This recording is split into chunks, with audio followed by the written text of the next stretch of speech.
Lymphocytes के आधार पर सक्रिय प्रतिरक्षा दो प्रकार के होते हैं। On the basis of lymphocytes active immunity are of two types.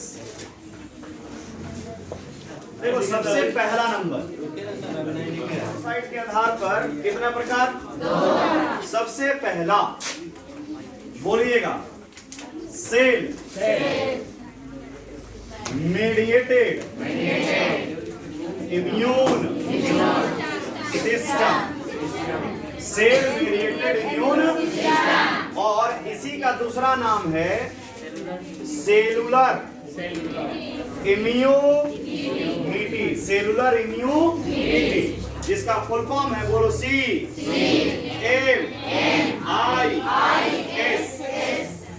Clear?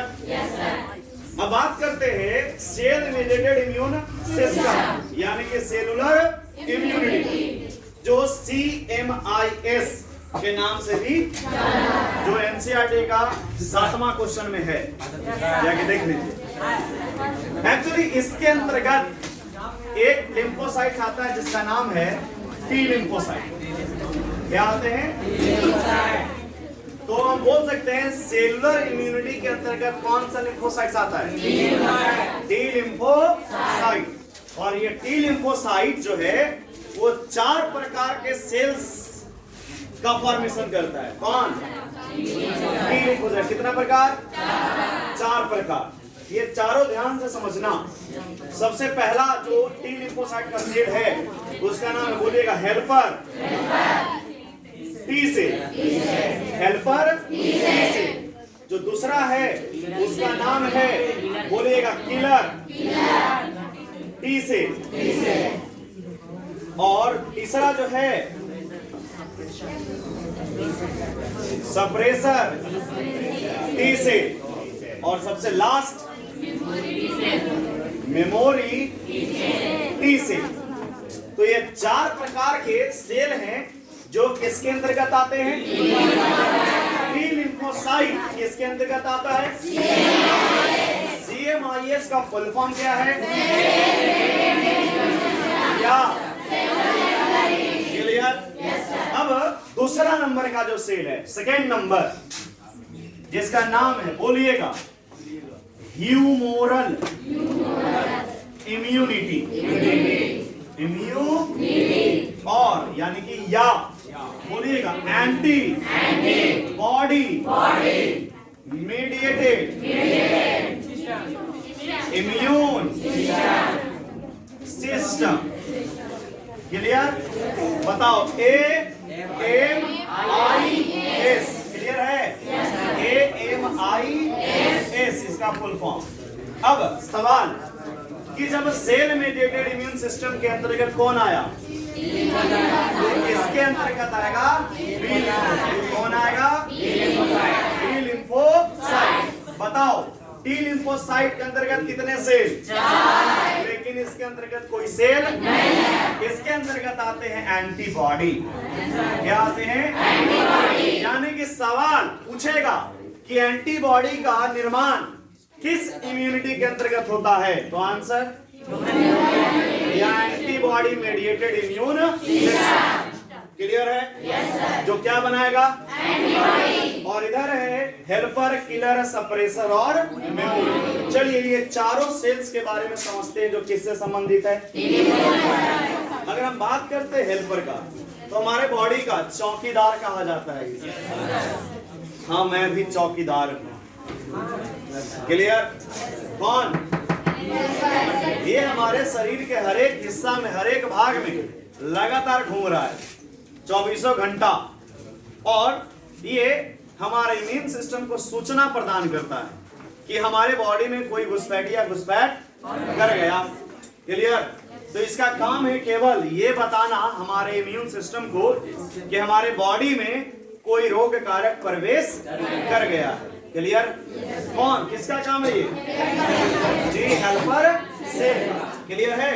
तो होगा क्या कि हेल्पर सेल जो चौकीदार है वो दो तरह से सक्रिय करेगा हमारे इम्यून सिस्टम को, हमारे प्रतिरक्षा तंत्र को। सबसे पहला, ये तुरंत सूचना किसको देगा? किलर को।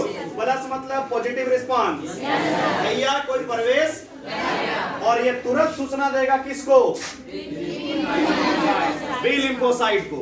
बताओ, जैसे ही किलर को सूचना मिला तो किलर का काम क्या है? मारना। ये क्या करेगा? उस एंटीजेन को, रोग कारक को अपना तरीका से अलग अलग प्रकार के केमिकल सेक्रेट करके उसको मारना शुरू करेगा। कौन? किलर। बी लिम्फोसाइट एक आर्मी का निर्माण करेगा। वो आर्मी किसका होगा? एंटीबॉडी का आर्मी बनाएगा, और आर्मी बना के उस रोग कारक को क्या करेगा? किल करेगा, मारेगा। क्लियर? तो बताओ, ये दोनों का काम क्या है? किल करना। एंटीबॉडी का भी और किलर का भी। लेकिन ये दोनों को सूचना कौन दिया? अगर हेल्पर ना होता तो सूचना मिलता? नहीं मिलता। तो नाम सुने हो HIV एड्स? अरे बोलो। एड्स एक बीमारी है। Full form acquired immune deficiency syndrome. बोलो, acquired immune deficiency syndrome. Acquired मतलब वर्जित हुआ है। हमारे इम्यून सिस्टम को डेफिशिएंसी ने कम कर देगा, हमारे प्रतिरक्षा तंत्र को बहुत ही कमजोर कर देगा, जिसके कारण विभिन्न प्रकार के रोग कारक अटैक कर जाएंगे और हमें बहुत सारा बीमारी हो जाएगा। बहुत सारे बीमारियों के समूह को एक साथ कहा जाता है सिंड्रोम। क्या कहा जाता है? बीमारियों के समूह को। अब HIV जो है वो एक वायरस है, ह्यूमन इम्यूनोडेफिशिएंसी वायरस, जो हमारे इम्यून सिस्टम को क्या कर देगा? कम। तो ये जो वायरस है वो किसी और को अटैक नहीं, किसको अटैक करता है? इन्हीं हेल्पर को। कहता है हम सूचना देने वालों को ही अटैक करेंगे, ना सूचना देगा और ना हमको कोई मारेगा। समझे? जो सूचना दे रहा उसी को मार दो। तो जब इसको खत्म करेगा धीरे धीरे, तो बताओ किलर को सूचना कौन देगा? कोई नहीं। एंटीबॉडी को सूचना कौन देगा? कोई नहीं। तो फिर ये मरेगा कैसे? इसीलिए तो एड्स वाले रोगी वो जीवन में जीवित नहीं रहते, वो कभी ना कभी मर जाते। थोड़ा समय, हाँ, उसके लाइफ को बढ़ाया जा सकता है, बचाया नहीं जा सकता। जो एड्स पेशेंट हैं उसके जीवन काल को थोड़ा बढ़ा सकते हैं, बचा नहीं सकते हैं, याद रखना। क्लियर? तो बताओ, हेल्पर का काम है केवल सूचना देना। बताओ, किलर क्या करेगा? मारेगा। अब जो सप्रेसर है, सप्रेसर, इसका काम है कि अगर मान लो हमारा खुद का बॉडी, हेलो बालक, समझ ले बेटा, हमारा खुद का बॉडी, अगर